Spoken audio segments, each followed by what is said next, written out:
कि ये कह देंगे कि संविधान बाबा साहब ने नहीं लिखा है। संविधान तो क्या नाम बताया उनका? ए भैया छोड़ो, वीरवार मत बताओ। सुनो, बाबा साहब अंबेडकर की औलादे जिंदा हैं। इतिहास नहीं, भूगोल भी बदल देंगे, भूगोल। ऐसे गुंडे मवाली बहुत देखे हमने, समझ रहे हो, कि जिनके 10,000 वोट है उनका विधायक बन रहा, जिनके 80,000 वोट है वो बैठ के तमाशा देख रहे हैं। देखो क्या किया आपने यहां। हमारा मन नहीं था जाने का वहां, तुम्हें सच बता रहे हैं। हम किसान कमेरों के औलादे, हमारा मन नहीं था वहां जाने का। इसलिए जाने का मन नहीं था, आपके बीच में आने का मन था। वरना भाई लोग यहां बैठे हैं, अगर जाने का मन होता तो वो क्या वो डंपर वंपर लगाए थे, वो डंपर वंपर पलट के जाती भीम आर्मी। आप जानते नहीं हो किसान कमेरे को। हमारा खा के हमारी बिल्ली हमें मयाऊ। देखो क्या गजब की बात होगी ये। हमारे लोग ना बनाते तो बन जाता क्या विधायक? हमारा लगा पेड़ है, हमने दी ताकत और हम ही काटेंगे इस बार। ये भी याद रखना इस बात को अच्छी तरह से। इस देश के किसान कमेरे जब तक कागज लेके दूसरों के नेताओं के आगे खड़े रहेंगे, हर सरकार के आगे, तब तक आपको अधिकार मिल ही नहीं सकता। इस बात को आप याद रखो।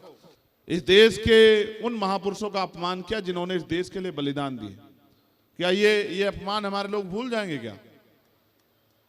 आप बताओ, क्या भूल जाओगे अपमान? इस अपमान का बदला कैसे लोगे? इस अपमान का बदला किसान कमेरे जिस दिन वोट की शक्ति से, वोट की चोट से लेने काम करेंगे। जो लोग हमें आज बाबा साहब की मूर्ति नहीं छूने दिए, ये विधानसभा की पैड़ी भी नहीं चढ़ पाएंगे। मेरी बात को आप लोग याद रखना। ये बहरी सरकार है, इसको सुनाने के लिए दिमागों की जरूरत है। आज के दिमागे से सुधर गई तो ठीक है, नहीं तो जब कल ताला लगेगा तब सुधरेगी। फिर चाहे किसी को बुला लेना, ताला तब खुलेगा जब किसानों की मांगे पूरी हो जाएगी, उनको मुआवजा मिलेगा और उनके बच्चों को यहाँ नौकरी मिलेगी। ये जमीन हमारी है, ये इन पे अधिकार हमारा है, इन पे नौकरियां हमारे बच्चों को मिले और हमारे उचित मुआवजा मिले। देखो आपने मुझे तलवार भेंट की, मैं इसको इसलिए लेके आया कि आप इसको देख लो। मैं इसको मना कर रहा था अपने भाई को कि ये मुझे मत दो। इसका एक कारण है, ये आज भारत लोकतांत्रिक हो गया है। तलवार से कोई लड़ाई नहीं जीत सकते हम लोग। अगर तलवार से जीतते तो यहां क्यों बैठते? फिर भाई जंग लगाने को थोड़ा ही दोगे तुम मुझे, इसे समझ रहे हो नहीं समझ रहे हो? तलवार से कोई लड़ाई नहीं जीती जा रही। भारत लोकतांत्रिक देश है, संविधान है। जिनके पास कलम की ताकत है, ये कलम उनका राज है। जिनका राज है वो कोई धरना नहीं करते। मैं यहां के विषय में भी बात रखूंगा, जो आज घटा उस पर भी बात रखूंगा। मैं बस आपका ध्यान आकर्षित कर रहा हूं। आप यहां इसलिए बड़ी संख्या में जुटे हैं क्योंकि आपको तकलीफ है और आप चाहते हैं आपकी तकलीफ खत्म हो जाए। तकलीफ आपकी एक नहीं है, आपकी तकलीफ कई। मैं आपको वास्तविक स्थिति पर लेके आता हूं। 14 अगस्त 1947 को भारत गुलाम था। 15 अगस्त 1947 को भारत आजाद हुआ। लेकिन इस देश के किसान कमेरे और वंचित वर्गों को, महिलाओं को अधिकार नहीं मिले। अधिकार मिले जब 26 जनवरी 1950 को बाबा साहब अंबेडकर द्वारा लिखित संविधान इस देश में लागू हुआ। तब इस देश के वंचित वर्ग के लोगों को जानवरों के जीवन से इंसानों के जैसा जीवन जीने का अवसर मिला। अगर देश के प्रथम प्रधानमंत्री आजाद भारत के बेटी को भी प्रधानमंत्री बनने का मौका मिला तो वो बाबा साहब अंबेडकर के संविधान की वजह से मिला। अगर आज बहन बेटियां डॉक्टर, इंजीनियर, आईएएस, आईपीएस बन रही हैं तो वो भारतीय संविधान में जो महिलाओं को अवसर मिले उसकी वजह से मिल रही।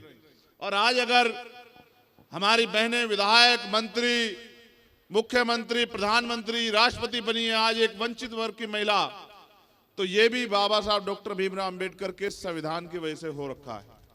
मैं ये बात आपसे क्यों कह रहा हूं?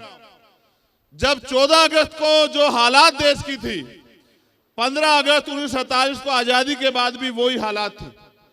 26 जनवरी 1950 को संविधान ने आश्वस्त किया कि देश के हर नागरिक को, प्रत्येक नागरिक को रोटी, कपड़ा, मकान, सम्मान के साथ, अधिकारों के साथ जीवन को मिलना चाहिए, जीवन उनको जीने का अवसर मिलना चाहिए।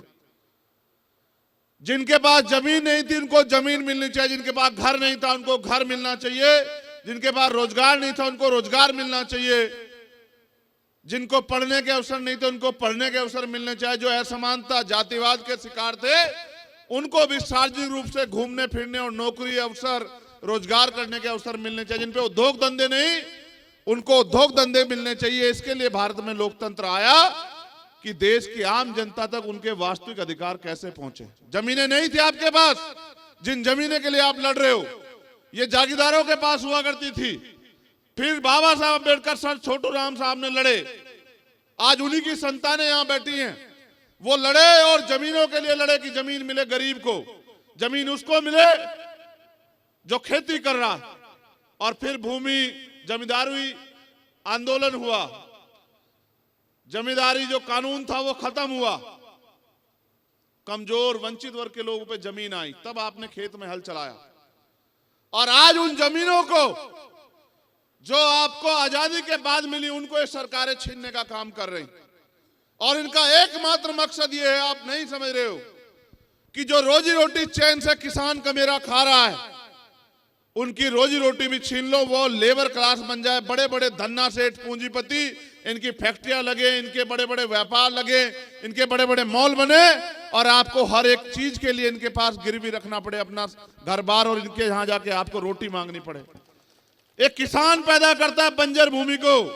मेरे पिताजी प्राइमरी स्कूल के हेडमास्टर थे और उन्होंने मुझे सिखाया, वो खेती भी करते थे, रात को जा जाके पानी देते तब जाके फसल पैदा होती। फिर प्राकृतिक मार है, फिर चोर भी ले जाता है, तमाम तरह की मुसीबतें हैं, उसके बाद फसल तैयार होती है। एमएसपी की कोई गारंटी नहीं। आप लड़ रहे हो, आपकी जमीन छिन गई, किसकी वजह से छिनी आपको नहीं पता। मैं तो नवलगढ़ की जनता पे वो कर रहा हूं भाई, मेरी बात पे गौर करना आप सब लोग। लोकतंत्र का मतलब ये है कि जिनकी ज्यादा संख्या उनका राज होगा, जो बहुसंख्यक लोग हैं उनका राज होगा। यही तो लोकतंत्र है ना, कि जिनकी वोट ज्यादा होगी उनका राज होगा। आपने तो सबसे बड़ी लड़ाई कमजोर ये कर दी कि जिनके 10,000 वोट है उनका विधायक बन रहा, जिनके 80,000 वोट है वो बैठ के तमाशा देख रहे हैं। देखो क्या किया आपने यहां। मैं ये नहीं कह रहा कि दूसरे लोग नहीं बन, सब बन सकते हैं, लेकिन आप ये बताओ, अगर दुश्मन के हाथ में औजार दोगे तो आपका इलाज करेगा नहीं करेगा बताओ। अब आज उसी के लिए तो परेशान हूं मैं वापिस आता हूं। मैं जब आ रहा था, हमारे साथी यहां से भी कह रहे थे, एक साथी हमारे बड़ी अच्छी बात कही उन्होंने, कि ये कह देंगे कि संविधान बाबा साहब ने नहीं लिखा है। संविधान तो क्या नाम बताया उनका, ए भैया छोड़ो वीरवार मत बताओ, सुनो, बाबा साहब अंबेडकर की औलादे जिंदा हैं। इतिहास नहीं भूगोल भी बदल देंगे, भूगोल। ऐसे गुंडे मवाली बहुत देखे हमने, समझ रहे हो। हमारा मन नहीं था जाने का वहां, तुम्हें सच बता रहे। हम किसान कमेरों के औलादे, हमारा मन नहीं था वहां जाने का, इसलिए जाने का मन नहीं था, आपके बीच में आने का मन था। वरना भाई लोग यहां बैठे हैं, अगर जाने का मन होता तो वो क्या वो डंपर वंपर लगाए थे, वो डंपर वंपर पलट के जाती भीम आर्मी। आप जानते नहीं हो किसान कमेरे को। यहां जो बैठे वो जानते, मैंने कहा कि रुक जाओ, तुम्हें लगता है कि हम आजाद हैं, है या नहीं है? तुम्हें लगता है ये डंपर रोक लेंगे क्या हमें? सुनो, हम यहां आए क्यों हैं, हमारा असल मकसद वो नहीं है। भाई ने बताया जब मेरी बात की शुरुआत कर रहे थे कि मैं माल्यार्पण का विरोध नहीं, मैं माल्यार्पण का विरोध नहीं करता, मैं माला पहनने का विरोध करता हूं। माल्यार्पण तो मैं अपने महापुरुषों को करता हूं, इसलिए करता हूं, उनका कर्ज है हमारे ऊपर, उन्होंने हमारे लिए बलिदान दिया है, वो हमारे लिए लड़े, संघर्ष किया, एक एक अधिकार के लिए जो आंदोलन किया, लाठियां खाई। हम क्रांतिकारियों के बच्चे हैं, हमें इस बात पे फख्र है इस देश में, किसान कमेरे को औलादे हैं। लेकिन मैं माला इसलिए नहीं पहनता कि जिनके समाज के लोग यहाँ, जैसा भाई ने एक स्पीच में बताया कि बहनों को खींचा गया, उनको पीटा गया, गाड़ियों में भरा गया, ये लड़ाई यही नहीं चल रही है देश में। वहां देखो आप जंतर मंतर पे क्या हुआ, पहलवान बेटियों के साथ किस तरह का अन्याय किया गया, देखा आपने। कल हरियाणा में किसानों के साथ किस तरह का अन्याय किया गया, वहां के नेता सारे उठा के बंद कर दिए, किस तरह पीटा गया, एक किसान शहीद हो गया है। आपको लगता है मांगने से अधिकार मिल जाएंगे? अब तक आपकी समझ में नहीं आया कि अधिकार कैसे मिलेंगे। अधिकार छीनने पड़ते हैं, छीनने, और छीनने के लिए दम चाहिए। आप समय तय कर लो। जो सीनियर कमेटी के लोगों, मैं अपनी तरफ से आदेश नहीं देता हूं, मैं आंदोलन में आपकी मदद करने के लिए आया हूं, उसकी पगड़ी बांधने नहीं आया कि मैं इस आंदोलन को आगे बढ़ाना चाहता हूं। आप जो तय करो, हमारे सीनियर साथी यहां हैं, अगर आप तय कर दोगे तो इस फैक्ट्री में एक दिन काम नहीं होगा, मेरा आपसे वादा, ताला लगा देंगे इस फैक्ट्री को। हमारी सुनो, हमारी जमीन आपको नहीं पता किस भाव दी है सरकार ने और किस भाव खरीदी जा रही है। आपको नहीं पता किस भाव देनी चाहिए थी। आपको नहीं पता कि क्या मुआवजा होना चाहिए था, सर्किल रेट क्या है, और किस तरह से सरकार के इशारे पे सर्किल रेट कम किया हुआ है, जिससे कि इनकी जमीनें, ये किसानों की जमीनें जो संविधान से मिल गई है, इनको लोग हड़प लें। और आपको नहीं पता कौन कौन से लोग प्रभावित होंगे। जिनके खेत हैं वो तो किसान प्रभावित होगा, लेकिन जिनका घर चलता है खेती से, जो खेती से जुड़े लोगों से जुड़े हुए हैं, चाहे वो लोहे का, लकड़ी का काम करने वाला साथी हो, चाहे जिनके पशु पलते हो, या जिनको छोटा मोटा लकड़ी का रोजगार है, वो सब इनसे प्रभावित होंगे। आप नहीं समझ पाए। इस देश के किसान कमेरे जब तक एकजुट नहीं होंगे, इस देश के किसान कमेरे जब तक भाईचारा स्थापित नहीं करेंगे, इस देश के किसान कमेरे जब तक कागज लेके दूसरों के नेताओं के आगे खड़े रहेंगे, हर सरकार के आगे, तब तक आपको अधिकार मिल ही नहीं सकता। इस बात को आप याद रखो। जो किसान फसल के लिए इतनी मेहनत करता है, धरती का सीना चीर के और दिन रात जाग के तमाम तरह की मुसीबतें सह के फसल पैदा करता है, वो आज तक नहीं समझ पाया कि वो इस देश में जब तक अपनी राजनीतिक ताकत नहीं बनाएगा, तब तक उसको कागज लेके या इस तरह के आंदोलनों का सामना करना ही पड़ेगा। और जहां जिस दिन ताकत बना लेगा, उस दिन उसकी फसल की भी गारंटी मिलेगी और कोई तानाशाह उनकी जमीन पे को जबरदस्ती एक्वायर नहीं कर पाएगा। अगर आपको ये जमीन अपने हिसाब से जो मुआवजा आप चाहते हैं वो करनी है, तो फिर आप ये भी तय कर लो। मेरे लोग तो इसे अपना अपमान मान रहे थे कि भाई उन्होंने जाने दिया। भाई सरकार उनके नहीं जाने देंगे? तुम्हारी सरकार है क्या? लोकतंत्र में वोट की शक्ति सरकार बनी, सरकार उनकी नहीं जाने देंगे तो नहीं जाने दें। मगर हम वहां जा क्यों रहे थे आपको पता है? हम वहां शहीद आजम सरदार भगत सिंह जी को नमन करने के लिए जा रहे थे, जिनकी वजह से ये मुल्क खड़ा हुआ, जिन्होंने हंसते हंसते फांसी के फंदे चूमे। हम बाबा साहब अंबेडकर जिन्होंने संविधान लिखा। आज ये जो सरकारी इंस्टीट्यूशन है, पुलिस के लोग हों, ये प्रशासन के लोग हों, ये एमपी एमएलए बनते हो, जिनकी वजह से बन रहे संविधान की, जिन्होंने उनको लिखा, हम उनको नमन करने जा रहे हैं। हमारा अपमान थोड़ा ही किया है।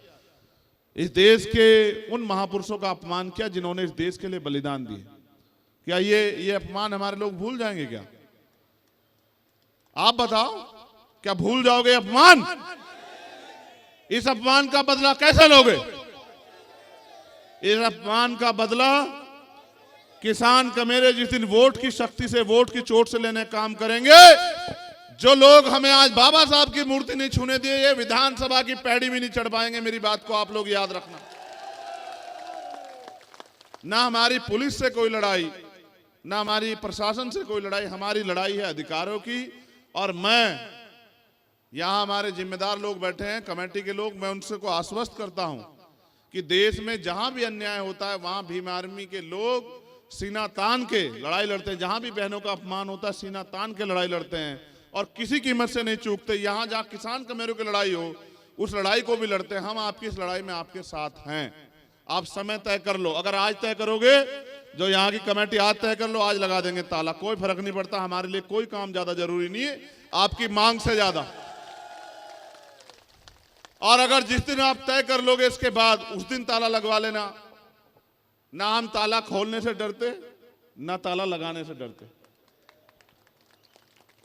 हम तो एक बात से डरते हैं कि किसान कमेरे बोलना कब सीखेंगे, ये अपनी ताकत को पहचानना कब सीखेंगे, ये अपने दोस्त और दुश्मन को पहचानना कब सीखेंगे। लगाते रहो नारे, उठाते रहो झंडे और अपने लोगों के साथ होने वाले अन्याय पे नारेबाजी और धरने प्रदर्शन करते रहो, या फिर तुम पे मौका आएगा। मैं तुम्हें सिर्फ सिखा सकता हूं, तुम्हारी उंगली नहीं पकड़ सकता हूं। तुम पे मौका आएगा, अपने साथ हुए के एक अन्याय का जवाब वोट की चोट से देके इनको बताना कि अगर हम बना सकते हैं। किसान समझते हो, किसान फसल उगाना जानता है तो काटना भी जानता है ना, जानता है नहीं जानता है बताओ।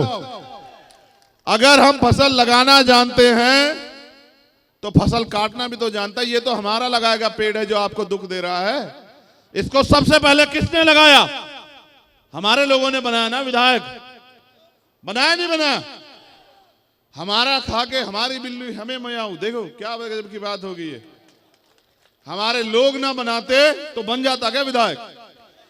हमारा लगाया पेड़ है, हमने दी ताकत और हम ही काटेंगे इस बार। ये भी याद रखना इस बात को अच्छी तरह से, और ऐसा काटेंगे कि आज के बाद कोई, कई मामले मेरे सामने आ गए, आज के बाद कोई जो है विधायक और एमपी, कोई मंत्री किसी किसान की जमीन पे गलत नजर नहीं उठाएगा और किसी गरीब की बच्ची की तरफ आंख उठा के नहीं देखेगा। हम सब जान रहे हैं उनके कर्मों को यहां। लेकिन मैं आपसे कहना चाहता हूं, सिर्फ नारों से काम नहीं चलेगा भाइयों, बहुत कम समय बचा है।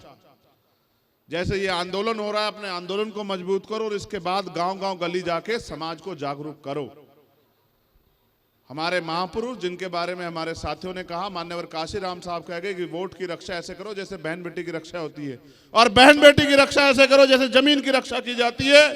जिस तरह से बहन बेटी की रक्षा के लड़ते हैं, इस तरह से अपनी जमीन के लिए भी लड़ो, चाहे कोई कीमत चुकानी पड़े। किसानों का इतिहास रहा है कि उन्होंने अंग्रेजों के दांत खट्टे किए हैं, वो इनके भी दांत खट्टे कर देंगे। और मैं आपसे कहना चाहता, अधिकार मांगने से नहीं मिलते, मांगने से भीख मिलती है। अगर अधिकार चाहिए तो छीनना शुरू करो, क्योंकि समय ज्यादा हो रहा है और मैं जानता हूं आपको जाके अपने घरों के काम भी करने हैं। लेकिन क्योंकि जिन्होंने मुझे बुलाया, मैं चाहता हूं मैं उनको भी सुनूं कि वो इस आंदोलन को कैसे आगे बढ़ाना चाहते हैं। उनके मन में यहाँ के किसानों के लिए, कमेरों के लिए, मजदूरों के लिए क्या इच्छा है और वो कैसे चाहते हैं कि इन किसानों का हल हो। फिर जैसे मैं उनके आज के बुलावे पे आया, मैं उनके साथ रहूंगा और मैं उनसे कहना चाहता हूं कि जब आप तय कर ले मन में कि इनके न्याय की लड़ाई को जमीन पे मजबूत करना हो, आप हमें बता देना। हम और हमारे सब साथी अपनी पूरी ताकत से इस लड़ाई को मजबूत करेंगे। बस आखिरी बात आपसे कहनी है, उठो, जागो, पहचानो, संघर्ष करो, अपनी ताकत को एकजुट करो और फिर आगे बढ़ो। वक्त आने वाला वक्त आपको कोई नहीं रोक सकता, क्योंकि आज अगर कोई लड़ रहा है तो वो आप हो, और जो आज लड़ रहा है वो कल का जो है वो लड़ाका कल का ताकतवर बनेगा। जो ताकतवर बनेगा वो अपने लोगों के लिए काम करेगा। साहब ये कहा करते थे कि वोट अगर इनको दोगे तो इनके लोग ताकतवर होंगे, और वोट अगर उनको दोगे तो उनके लोग ताकतवर होंगे। अगर वोट अपने लोगों को दोगे तो आपके लोग ताकतवर होंगे। जब आपके लोग ताकतवर होंगे तो आपके काम करेंगे, आपके लिए खड़े रहेंगे। फिर अच्छा सोचो, यहाँ अगर हमारा व्यक्ति ताकतवर होता तो क्या यहाँ के सीओ साहब मुझसे कहते कि भैया वहां मत जाओ, उधर परमिशन नहीं है? क्या मुझे परमिशन मांगनी पड़ती? तो मेरी परमिशन तो आप डिनाई करवा रहे हो। आप ताकतवर बन जाओ, मेरी परमिशन खुद ब खुद हो जाएगी। ठीक है, बहुत बहुत धन्यवाद। जय भीम, जय भारत, जय मंडल, जय जोहार, जय जवान, जय किसान। आप सबकी एकता जिंदाबाद। और किसान भाइयों के लिए संदेश, आप जीतोगे, थोड़ा सा समय लगेगा। ये बहरी सरकार है, इसको सुनाने के लिए दिमागों की जरूरत है। आज के दिमागे से सुधर गई तो ठीक है, नहीं तो जब कल ताला लगेगा तब सुधरेगी। फिर चाहे किसी को बुला लेना, ताला तब खुलेगा जब किसानों की मांगे पूरी हो जाएगी, उनको मुआवजा मिलेगा और उनके बच्चों को यहाँ नौकरी मिलेगी। ये जमीन हमारी है, ये इन पे अधिकार हमारा है, इन पे नौकरियां हमारे बच्चों को मिले और हमारे उचित मुआवजा मिले। मैं इस मांग का समर्थन करता हूँ।